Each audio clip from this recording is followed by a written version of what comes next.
On December 14th, down in the dirty Lone Star mud shoals of West Virginia, a star was born. A man named Caleb L.E.L. Billy Billy Oompaville, better known as Oompaville in his social medias. This is a story of how he and his gun-wielding buddy, Heather Heathrow, mowed down a village of Appalachian bull-tailed monkeys. The opening. In 2016, when Caleb Cum Dumpsterville was 38 years old and his friend Heather Heathrow, no relation, wandering in the dark of the Appalachian mountain forest, they stumbled onto what they thought was a wondrous cabin resort. However, this illustrious vacation would soon turn out to be their worst nightmare and would leave them barely holding on to a thread of hope to get back home. It was a warm summer night, and Caleb and Heather wandered along the revered cliff sides of the Appalachian forest and happened to stumble into what looked to them like a sweet vacation getaway. The two had brought nothing but a gray pistol and an automatic variant of an Apache revolver, as they only planned on roaming the forests in search of the Oracle. Once Caliper and Heather Heathrow, no relation, managed to make their way to the grassy entrance of the resort, they started to notice something was very off, and this moment marked the beginning of the nightmare they had made for themselves. Part 2. Greeted at the door by a large baboon-shaped baboon, the two made their way to the counter to check in. However, standing before them was what Caleb described as a large oracle-shaped baboon.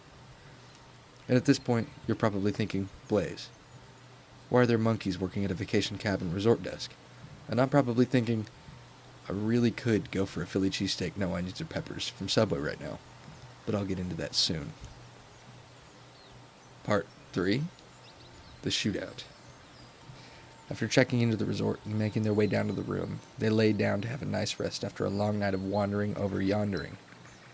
However, Caleb Kelly Ville decided to get a late-night glass of wine to help get into a better headspace after witnessing multiple monkeys do jobs he believed only AI should be doing. Lying in discomfort, he looked out the window and past the 4-lane highway they placed directly through the Appalachian mountain range and longed for love that could have been but never was. Part 4. My bad, I forgot about the shootout part. With Heather asleep, Caleb was staring out the window when suddenly his gaze met with something he never would have assumed he would see and states he wishes he never had seen. The infamous Lone Star Appalachian bull-tailed monkey. The monkey stared at Caleb for what lasted only a couple seconds, but would lead to a series of events that would last forever in Caleb's mind. Caleb instantly knew he had to wake up Heather and get the hell out of there if they had any hopes of escaping unscathed. While making their way down the stairs, the two, without thinking, missed the exit door and made a fatal mistake of opening the backyard patio door, coming face to face with a ravenous group of bull-tailed monkeys, known for their efforts in cartel-related drug smuggling. Caleb and Heather dashed through the tall grass, avoiding all of the monkeys they could, but unfortunately, Heather was firmly grasped by 3 of those meanie-weenies, and this left Caleb no choice but to pull out his full-auto Apache revolver.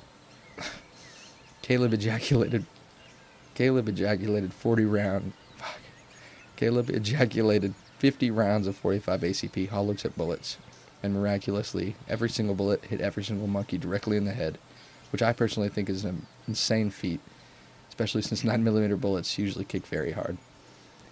Nonetheless, 50 out of the 51 monkeys were killed instantly, though unfortunately, without bullets, Caleb couldn't shoot the monkey that had Heather in a chokehold, leading to a breathtaking, death-defying, movie scene-esque feat done by Caleb, where he charged towards the Appalachian monkey queen and managed to strike a large blow on the Giebler's Gooble, instantly killing the nasty thing and ending the all-out bloodshed that Oompa and Heather got themselves into. Closing statements. Oompaville lived to tell the tale of the tricky tribe of toothy-tart, trigger-happy monkeys, and the thought of his friend in danger and the loss of animal life still haunts him to this day. Let me know if you like the twisted tale of Oompaville's bustling burst into creative YouTubing, and drop a subscribe and a like for more. What the hell?